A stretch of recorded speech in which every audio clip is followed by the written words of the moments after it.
através da sua audição a palavra de Deus, porque diz a palavra que a Bíblia Sagrada diz que a fé vem pelo ouvir, e ouvir a palavra de Deus, amém? Abra sua Bíblia no segundo livro do Velho Testamento, ou segundo livro do Pentateuco, Êxodo, capítulo 16, versículo 9. Livro de Êxodo, capítulo 16, versículo 9. Nós vamos ler o 9 e o 10. Apenas dois versículos desse capítulo 16 de Êxodo, segundo livro do Velho Testamento, ou segundo livro da Bíblia. Gênesis e Êxodo. Capítulo 16. Vamos ler apenas dois versículos. O versículo 9 e o versículo 10. Amém? A paz do Senhor. A todos que estão aqui conosco. Depois vou pedir a você para levantar a chave da sua casa, na sua mão onde você está. Carteira de trabalho, documento, tudo aquilo que representa a sua fé depois da palavra. E vamos junto orar. Vamos junto apresentar a sua necessidade, os seus propósitos. Aquilo que você tem confiado e tem crido, tem buscado. Tudo aquilo que representa a sua fé. Daqui a pouco, depois da palavra, eu te convido. Para vamos fazer uma oração em prol das suas necessidades. Amém? Livro de Êxodo, capítulo 16, versículo 9 e 10. Depois disse Moisés a Arão: diz a toda a congregação dos filhos de Israel: chegai-vos para diante do Senhor, porque ouviu as vossas murmurações. Versículo 10. E aconteceu que quando falou Arão a toda a congregação dos filhos de Israel, e eles se viraram para o deserto, eis que a glória do Senhor apareceu nas nuvens. Quando os filhos de Israel viraram para o deserto, eis que a glória do Senhor apareceu nas nuvens. A paz do Senhor, irmã Jéssica Melo, seja bem-vindo em nome de Jesus. Que o Espírito Santo venha falar de uma forma sobrenatural no seu coração, amém? Quem pode dizer amém, glória a Deus, nessa noite? Que palavra tremenda. Que palavra transcendental, transcendente. E mesmo um tempo transitório, uma palavra para hoje e uma palavra para amanhã para nossos corações. O texto diz que Moisés, lá no capítulo 6, versículo 9 e 10, diz para Arão, fala para a tribo de Israel, a nação israelita, os hebreus, diz para eles se reunirem, se agruparem, ficarem juntos. A paz do nosso Senhor Jesus Cristo, minha irmã Beatriz Nascimento, seja bem-vindo em nome do Senhor Jesus Cristo. Que o Senhor Jesus Cristo abençoe a sua casa e a sua família noite desse dia. Nosso irmão Luiz do Nascimento, que o Senhor Jesus continue te abençoando, meu querido. Que a presença de Deus venha se manifestar nessa noite de uma forma sobrenatural sobre a sua vida e sobre a sua casa. Arão, Moisés disse, fala para o povo se agrupar, se juntar, virarem para o deserto. E no momento que o povo se agrupa, se junta e olham para o deserto, a glória de Deus desce na nuvem. O labaçui candalabadu sui canto, e querer candalabadu sui querer candalabadu sui canto. Gente, quando você vê durante quase 5 séculos, foram 450 anos, quase 5 séculos, o povo de Hebreus sofreu debaixo do cetro de Faraó, de toda a nação egípcia. Quase 5 séculos. O povo ficou à mercê da vontade de Faraó e de toda a nação egípcia. Quase 5 séculos. A paz do nosso Senhor Jesus Cristo, meu querido irmão César Queiroz, seja bem-vindo em nome de Jesus. Quase 5 séculos. Estavam sobre a vontade, sobre a autoridade do cetro de Faraó e da nação egípcia. Um povo que tinha esquecido quem era José e o seu legado. E um povo também hebreu que tinha esquecido a sua história, a sua cultura, o seu legado e a sua promessa. Promessa essa que Deus fez aos grandes patriarcas da fé: Abraão, Isaac e Jacó.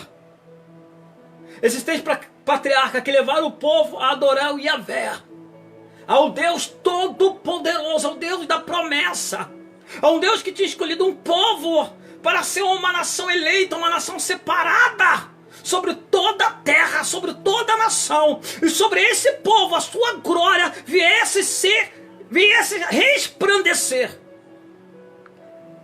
A paz do nosso Senhor Jesus Cristo, irmã Daiane Viana, seja bem-vinda, que Deus abençoe você, a sua casa, o Luan e toda a sua família.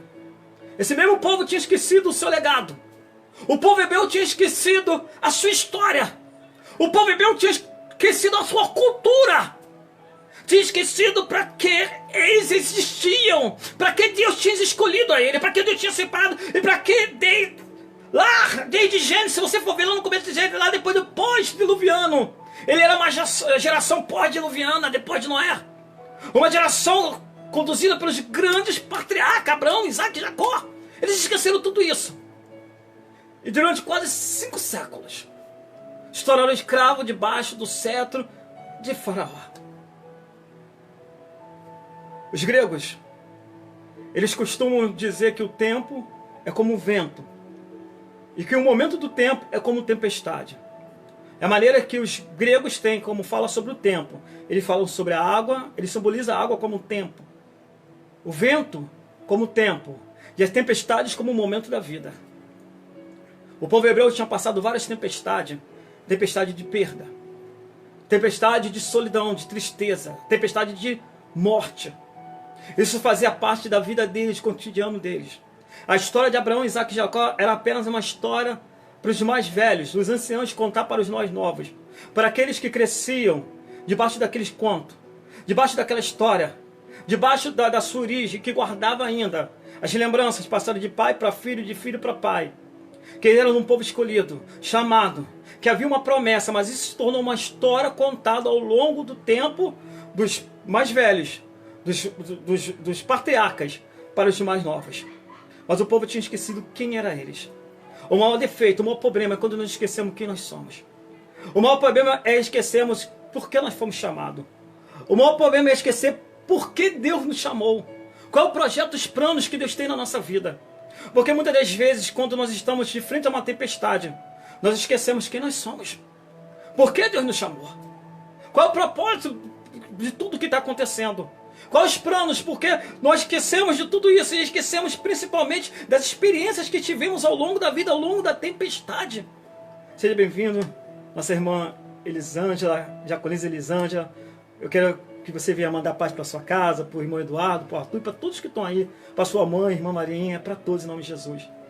O povo tinha esquecido, tinha passado várias tempestades.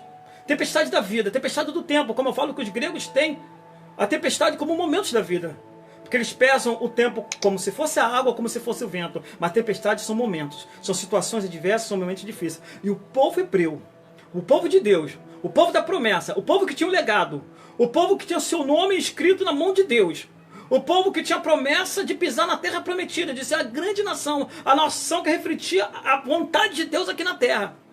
Tinha esquecido tudo isso. Porque se acomodou. Porque desistiu de lutar. Porque desistiu de continuar. O grande problema no nosso meio hoje, ou no meio de algumas pessoas que se dizem evangélicas, ou que já são evangélicas, é que é mais fácil você culpar alguém pela sua derrota, culpar alguém pelos problemas, culpar alguém pelas coisas que ainda não aconteceu, mas fazer um autoexame para ver se o problema não está comigo. Não está na maneira que eu tenho buscado a Deus, na maneira que eu tenho confiado na palavra de Deus, na maneira que eu tenho se comportado diante dos problemas, o que eu tenho falado, as atitudes que eu tenho tomado. Esse é o grande problema. Porque o diabo, a batalha que nós temos é uma batalha vencida. Porque quem garante a vitória é Deus, é Jesus. E é Ele que nos garante a vitória. Mas o próprio inimigo está aqui, na mente e no coração. E muitas vezes nós desistimos pela nossa própria vontade, porque nós conseguimos ver a tempestade maior do que ela é. Mas não conseguimos entender que quem está do nosso lado é maior do que qualquer tempestade, qualquer problema, qualquer situação. Então é muito mais fácil eu colocar o problema numa pessoa, numa situação. Eu vejo pessoas falar, eu não sou feliz por causa dessa casa. Eu não sou feliz porque aqui tem muitas pessoas em volta de mim que não torcem pela minha felicidade. Eu não sou feliz por causa do meu bairro, que é muito perigoso. Ei, meu querido, a sua felicidade, a sua paz tem que começar de dentro para fora. Tem que começar contigo. Porque tá, tudo que é exterior, o mundo busca as coisas exteriores. Por isso que o mundo não conhece Jesus. Por isso que muitas pessoas são infelizes. Tem bom carro, tem uma boa casa, tem bens que até hoje você tem buscado e assim mesmo não é feliz. Não toma atitude como as pessoas aqui fora tomam. Porque a sua felicidade tem que vir da presença de Deus. Você tem que se sentir feliz e essa felicidade é conhecer Jesus, é conhecer a sua palavra e andar de mão dadas com Ele. Ela tem que vir de dentro para fora com uma experiência contínua com Deus. Isso é relevante na nossa vida. Eu costumo dizer que se a pessoa ela não tem aprendido de Deus, ela não busca aprender de Deus, ela pode estar em qualquer lugar que ela não vai vencer. Não é o lugar, não é as pessoas, não é a situação, é ela própria. Se você for ver a Bíblia, o Velho Testamento, você vai ver que várias vezes o povo na Babilônia, na Síria ou na mão dos seus inimigos, eles eram vitoriosos. Deus levantava homens para fazer a diferença. Você quer ver um fato desconhecido? Você vê lá em Daniel, capítulo o quê? Capítulo 6? Não, Daniel capítulo 3. Você vê lá. Aí você vê Daniel capítulo 1, capítulo 2, capítulo 3, até o capítulo 7. Você vê que eles estavam em terra estrangeira. E uma terra idólatra, mas a si mesmo Deus era com Daniel, com Misael, com Ananias, com Azarias, Mesaque, Cedraque, Abidnego. Não era o lugar, não era a Babilônia, não era seus inimigos, não era o rei Nabucodonosor, mas era a presença de Deus que eles carregavam, porque eles eram o altar do Senhor. Continuamente aonde eles estavam, eles eram o altar do Senhor. Eles estavam no trabalho, era altar. Estavam na sua casa, era altar. Estavam de frente dos seus inimigos, era altar. Estavam de frente da tempestade da vida, eles eram altar. O que nós precisamos voltar é ser o altar de Deus. O altar é o templo. Sabe aquele templo lá do deserto que eles armavam, andavam e depois armavam o templo? Temos que ser esse templo. O templo que anda. Dependendo da situação, nós conseguimos se manter de pé. O povo esqueceu. O maior sofrimento do povo era a perda da sua identidade. De entender que as lutas que batiam na sua porta jamais iam parar se eles não quisessem. Se eles não desistissem. Se eles ficassem olhando para o problema, enquanto eles estavam olhando quem estavam afligindo eles, colocando eles como escravo, nada acontecia. O povo só reclamava, só lamentava. Aí Deus olha a turma de Levi, une dois casal, e ali Deus olha e nasce quem? Moisés. E ali Deus levanta Moisés para ser o grande líder da nação israelita, que seria uma nação israelita. Eu quero dizer para você, uma pessoa inesperada, de um lugar inesperado, em um tempo inesperado. Você pode orar por Deus nessa noite? Talvez seja você. As pessoas olham para você e não dá nada. Olha para o momento que você está vivendo, não dá nada. Olha para a situação que você está vivendo, não há nada. Ninguém imaginaria que da tribo de Levi e unir um casal, dali sairia um grande líder. Uma pessoa inesperada. Porque Moisés nasce no momento de dificuldade, no momento de luta, no momento de aflição, no momento que as crianças e primogênitos estavam sendo mortos. Uma pessoa inesperada, no momento inesperado, e uma situação inesperada. É você. É você que você mesmo não se dá nada. É você que olha para a situação e não dá nada. É você que olha para o momento e muitos também não dão nada. É você que Deus está levantando, homem e mulher de Deus. É nesse momento inesperado, nesse tempo inesperado, nesse tempo de desespero, de angústia, onde as pessoas não conseguem trabalhar com a sua fé, onde as pessoas se paralisaram, ficaram paralíticas da sua fé. Não tem uma reação, não tem buscado, não tem orado, não tem visto solução para os problemas. Eu não estou falando só os problemas dessa pandemia que está assolando o mundo, não. Mas os problemas que continuaram dentro do lar, na vida financeira, no casamento, na saúde, em vários aspectos. A Deus escolhe uma pessoa inesperada, num tempo inesperado, num momento inesperado, que ninguém esperava, para ser um grande líder. Mas era necessário ele se colocar como líder. Aí chega um tempo da vida dele, que ele descobre que ele é hebreu. E antes mesmo que Deus já tinha chamado e escolhido ele, ele se coloca na posição de um grande líder. Para que, lá no capítulo 3 de Êxodo, quando Deus aparece na sarça ardente, Moisés começa a entender o porquê ele foi chamado. O porquê de tudo aquilo. Porquê de tantas tempestades, porque o povo tinha sofrido tanto. Era para que ele pudesse nascer. Que ele era fruto não de uma oração, mas de muitas orações. De muitas lágrimas. De muitas lutas. Eu costumo dizer que a sua luta hoje... Preste atenção, a sua luta hoje... Muitas pessoas falam assim, eu entrei para a igreja e parece que as coisas só pioraram ou as lutas aumentaram. Sabe por que o diabo se levanta constantemente sobre a sua vida? Porque o diabo não é onipotente, onisciente nem presente, entenda isso. Mas cada situação que ele armava, Deus estava com a mão sobre você, desde da barriga da sua mãe. Sabe quando você nasceu, quando sua mãe contava as doenças que você tinha pegado, as quedas que você teve, que eram para ceifar a sua vida e hoje você está vivo? Situações de morte, de livramento, que seus parentes contam sobre você, gera a luta, a batalha espiritual pela sua existência. Porque você era a pessoa improvável que ia mudar a história dessa família.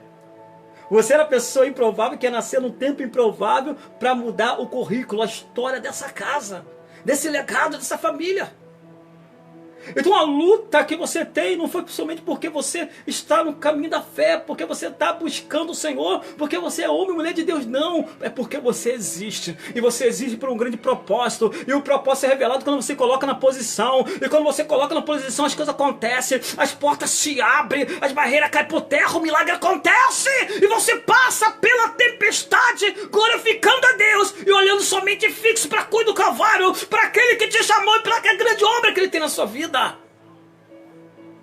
Você entendeu? Foi porque você nasceu.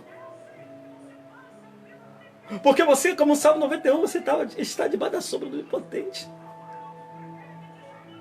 Porque todas as lutas que foram para poder te parar, te matar, não te mataram.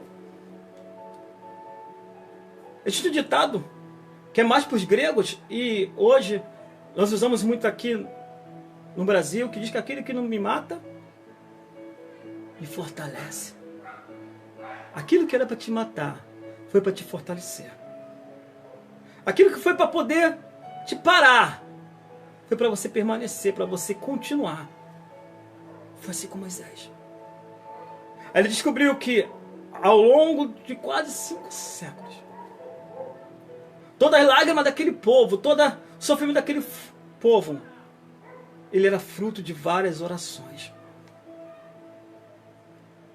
Ele era fruto de várias orações. E Deus depositou uma responsabilidade nele. Como Deus tem depositado uma responsabilidade de você, homem, mulher de Deus, você vai conseguir. Você pode. Você vai vencer. Você vai continuar. Essa luta não vai te parar. Essa situação não vai te parar. O tema de hoje é depois da tempestade. Aí Deus levanta Moisés. Moisés vai para o Egito. Aí você conhece a história, Deus começa a fazer sinais que Faraó não abre mão do povo, que já está toda a sua história construída no Egito, porque o Egito foi construído por mãos escravas, pelo menos na parte de baixo. Havia o povo da parte de baixo, que era o povo mais simples, o escravo era o povo da parte de cima, que era da parte da nobreza. Toda a vitória que tinha na parte de cima era por causa do povo da parte de baixo, por causa da mão calejada e suada do povo. Muitos que estão lá em cima, é algo profético.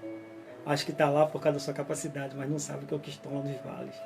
É a oração do vale. É a oração do deserto. É o que tem mantido muitos que estão lá em cima de pé. É o que tem mantido a sua família de pé. E aí Deus deu os sinais, as pragas. Aí os primogênitos do Egito morreram. O Faraó abre mão do povo. Depois ele persegue. Deus opera o milagre abrindo o mar vermelho e o povo passa. Aí o povo começa a sua peregrinação. Começa a sua caminhada. Aí passa a tempestade. Passa os momentos difíceis de escravidão. Passa as humilhações. Eles começam a viver uma outra realidade. Eles começam a criar outros planos.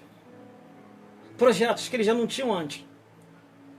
Aquilo que estava estacionado, que viviam somente na sua lembrança, tinha que se materializar agora. Porque uma coisa é você sonhar com algo, outra é você lutar por algo. Uma coisa é você querer algo, outra coisa é você lutar por aquilo que você quer.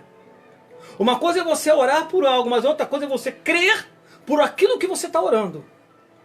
Uma coisa é você querer algo, e outra coisa é você buscar algo. É muito diferente. Pastor, estou indo para a igreja. Você tem fé naquilo que você está ouvindo? Você tem guardado aquilo que você está ouvindo na tábua do seu coração? Porque uma coisa é você ir, a outra coisa é você crer aonde você está indo. Uma coisa é você ouvir, e outra coisa é você crer, aprender e botar em prática aquilo que você está ouvindo. Por isso que muitas pessoas que falam comigo, ou reclamam, e culpam a igreja, o ministério, o líder, eu falo, sabe por que você não está vencendo? Sabe por que nada está acontecendo? Porque você não está praticando aquilo que você está ouvindo. Sabe por que muitas coisas não estão acontecendo? Porque você tem que praticar mais. Ouvir e praticar mais. Porque quando nós ouvimos e praticamos é porque nós aprendemos. Porque Deus não quer que nós só cremos nele, mas nós queremos que praticamos a fé que nós temos nele. E como é que eu pratico, pastor? Através da minha vida no altar, através da sua vida no altar. Através das palavras que saem da minha boca no momento difícil. Passou a tempestade. A tempestade que ia matar, eles não mataram. Eles começaram a peregrinação no deserto. Mas depois da tempestade, as pessoas acham que agora eu vou viver no oásis. A gente passa situações, agora hoje, seja hoje que você está em casa, ou você que não está trabalhando porque a empresa mandou você colocar em casa, e muitas vezes eu vejo pessoas questionando isso. Pessoas reclamando por coisas tão pequenas, problemas tão pequenos. Eu fico perguntando, você se lembra de onde Deus te tirou? Você se lembra onde você estava quando Deus te chamou?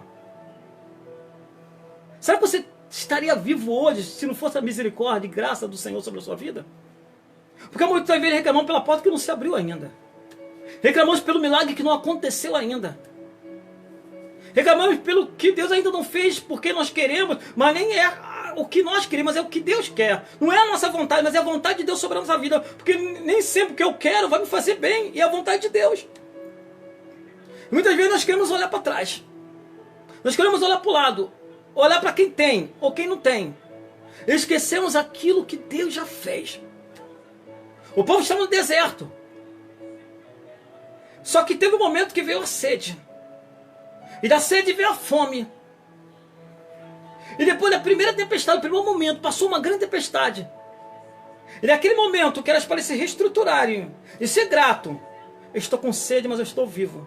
Eu estou com sede, com fome, mas não sou mais escravo de Faraó. Eu estou com sede, estou com fome, mas hoje eu posso construir a minha história. Eu posso recomeçar. Eu posso escolher para onde eu vou. Não, né? Eles começaram a parar, a questionar. O problema de tudo, gente, que isso que você está vivendo é tempestade. Isso é depois da tempestade. Mas depois da tempestade tem bonança. Sim, tem bonança, mas tem desafio, tem luta. As lutas não param. As batalhas não vão parar. Os desafios não vão parar. Os problemas vão vir. As situações diversas vão se levantar contra a sua vida. Só que nós temos que entender hoje que hoje você tem liberdade, você tem a paz. Você pode ter o carro, você pode não ter, mas o carro que você não tinha antes, ou a casa que você tinha antes, ou a firma que você tinha antes. Mas tu tinha paz. Tu era feliz. Hoje você é. Hoje você pode dormir em paz. Hoje você pode sentar e saber que a alimentação que você está foi atribuída por Deus. Foi a porta que Deus abriu para você. É o cuidado de Deus sobre a sua vida. Que a simplicidade que você está vivendo, tudo isso é Deus com a sua providência sobre a sua casa, sobre a sua família. Nós esquecemos muito rápido, temos a lembrança muito curta. O povo começou a esquecer. O que tinham passado depois da tempestade já não estavam depois da tempestade. Deus queria ver fidelidade depois da tempestade. Porque é muito fácil, no meio da tempestade, dizer: Senhor, não vou te largar. No meio da tempestade: Senhor, eu estou contigo. Senhor, eu estou junto com o Senhor. Senhor, usa-me, eis-me aqui. Todo mundo fala isso no meio da tempestade. Mas depois que passa a tempestade, e aí acontecem outros problemas, outra situação, outro desafio, é que Deus quer ouvir a mesma coisa que nós falamos lá atrás. É aí que Deus quer ver a sua fidelidade. É aí que Deus quer ver a nossa fé. É depois da tempestade é que Deus vê quem é quem. O que a pessoa aprendeu. O que ela tem, o que ela levou de experiência. Se ela está enraizado. Se houve maturidade. Se o coração dela está no altar, o coração dele está no altar. É depois da tempestade. Quem está entendendo, diga amém. Deus queria ver isso com o povo. O povo sentiu sede e fome, estava no deserto. A tempestade tinha passado. A situação já tinha passado. É uma nova expectativa de vida. Deus tinha algo novo para aquele povo. Aí no primeiro pequeno desafio de sede e fome, eles questionaram a vontade de Deus em olhar para trás. E quantas vezes nós questionamos, não agradecemos. Quando levantamos, quando sentamos na mesa para uma refeição, à tarde quando estamos com a nossa família, em vez de agradecer, nós reclamamos. Se isso aconteceu da maneira que eu não queria, que seja da vontade de Deus, não a minha. Quantas vezes você tem agradecido a Deus por ter te livrado, dado livramento sobre essa pandemia que está andando por aí, essa doença, esse vírus? Pelo pão que não está faltando na sua casa. Pelos cuidados que Deus está tendo sobre você.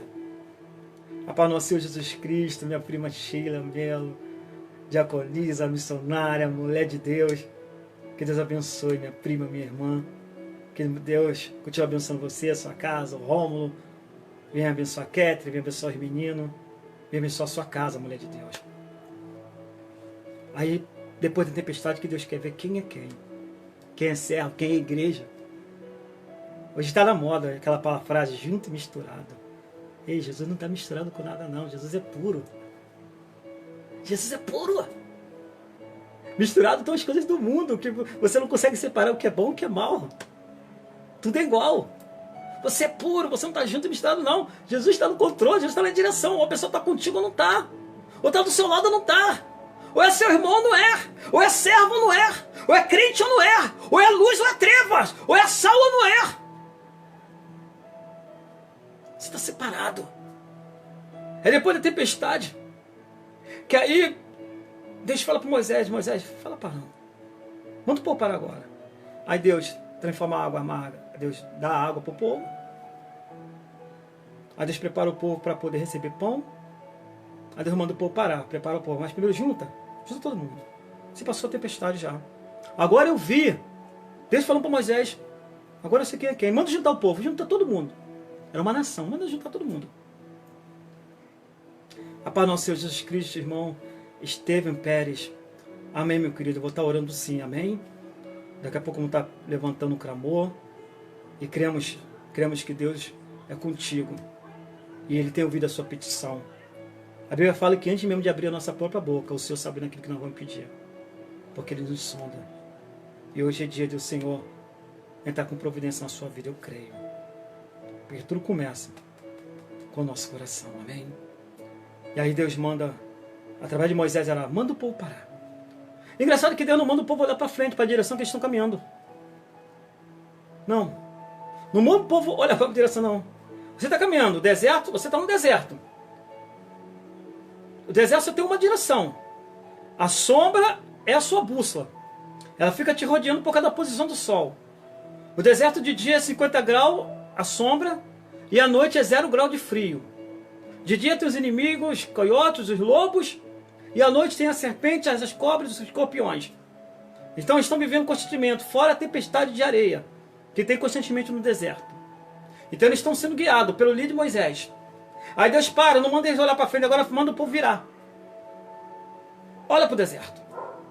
Quando o povo vira, olha para o deserto, pela caminhada que eles estão tendo, Moisés olha para o alto, e de repente a glória de Deus, ela desce nas nuvens. Oh, aleluia. Sabe o que significa isso, meu querido? A Bíblia fala que o povo estava murmurando. Quem estava murmurando? Aí Deus fala, manda eles olhar para o deserto. Eu posso simbolizar isso. Manda eles prestar atenção até onde eles andaram. Da onde eles saíram. de como era a vida deles, de como era a história deles. Agora, aonde eles chegaram. E como eles estão aonde eles chegaram. Vou repetir. O povo estava murmurando, Deus fala, Arão, manda o povo se juntar, a nação israelita, olha para o deserto, o povo que está murmurando. Deus já tinha matado a sede, já estava preparando o maná. Simbolizando o seguinte, olha, é de lá que vocês tiraram, tá? É de lá que eu tirei, vocês passaram pelo mar, tentaram te matar, tentaram te parar, mas vocês chegaram até aqui com integridade, com os meus cuidados, com livramento, com portas, eu cuidando de vocês, tentando com providência. Agora, Moisés, olha o que você ganha, olha a minha glória, porque você se permaneceu o mesmo na sua fidelidade, o mesmo na minha presença. O povo está reclamando, mas você está ali olhando para a minha presença, confiando na minha palavra, olhando para frente, da onde vem o meu socorro. Como diz o Salmo 121, elevo meus olhos para o alto. Da onde vem meu socorro? O meu socorro vem do Senhor, que criou o céu e a terra, porque lá atrás não tem mais nada para me parar, não tem mais nada para me oferecer, porque até aqui o Senhor tem cuidado de mim. Depois da tempestade, continua as lutas, continua o desafio, mas tem experiência, tem maná, tem presença, tem sede, que Deus tem saciado você constantemente. Quem tem presença de Deus, quem tem sede de Deus, receba agora. Quem tem sede da presença, receba agora. Quem crê no milagre, receba agora. Quem crê na vitória, receba agora. Quem crê no poder de Deus sobre a sua casa, receba agora. Quem quer cura, receba agora. Ele